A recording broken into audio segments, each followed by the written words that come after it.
Here we go. Let's work. Yep. Good. Come on. Come on then. Up. Lock it out. Nice. That'll do. Good.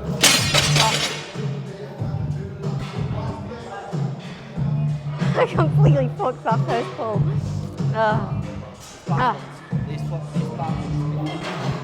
Do you see the fucking... Let's try as soon as the bar settles on that first rep. It offset me bad. Still a decent set. I took 2.5 kilos up from last time, so that was 135, which is the most I've ever done on a deficit. But last time I ran deficits, the heaviest I got to was 125. So 10 kilos on a deficit pull is something that I'll very happily take for sure. Especially at this body weight, you know, like I looked at the last video, or one of the videos that I did maybe in like January for the site, and I remember doing a 137.5 like standard SLDL, and I was absolutely gassed, which of course like I should still be like proud about, but I was a lot heavier then. I think I was 145 pounds then. I'm 136 at the moment, so like 10 pounds on a frame like mine. I'm 4'10".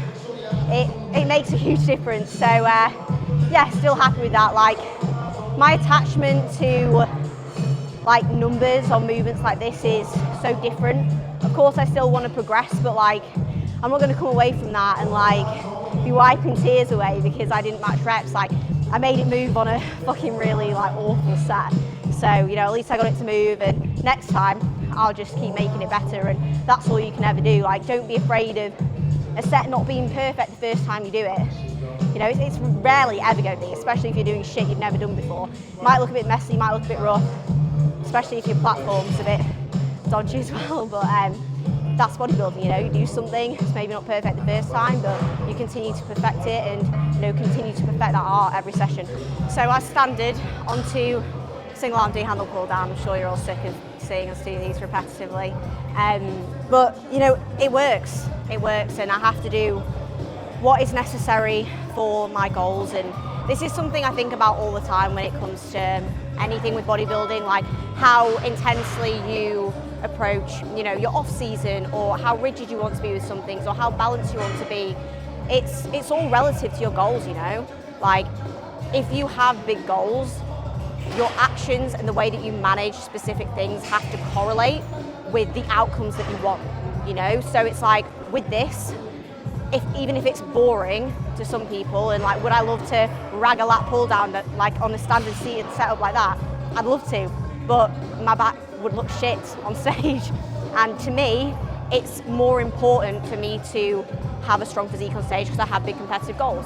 You know, it's like the degree at which you implement balance in your off seasons or in your preps is massively relevant to the goals that you have. Of course, genetics come involved in that, but that's just the way that you have to approach things, you know. If you've got big goals, your actions and the way that you manage your process has to reflect it.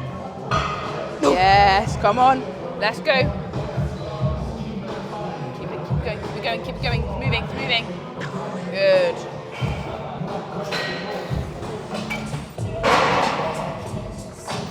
Nice.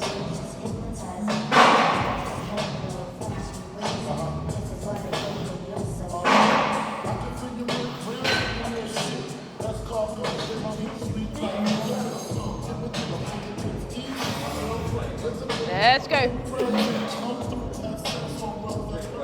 Drive. Oh.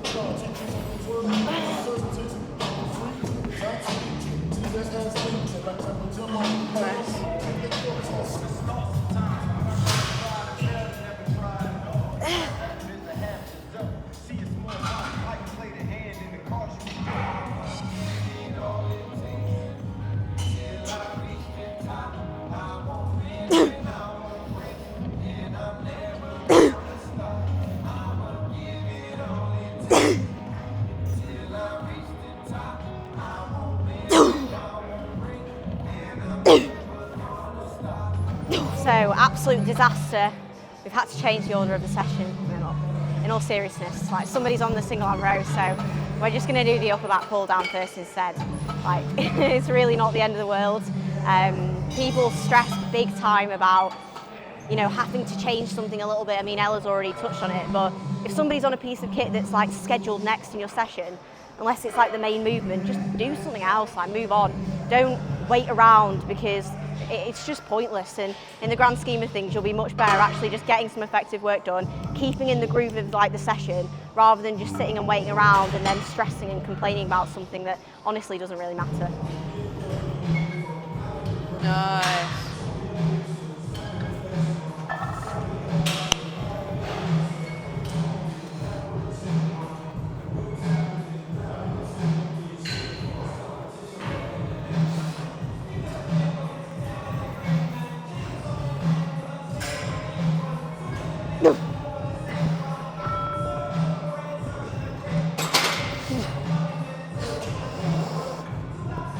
Yeah.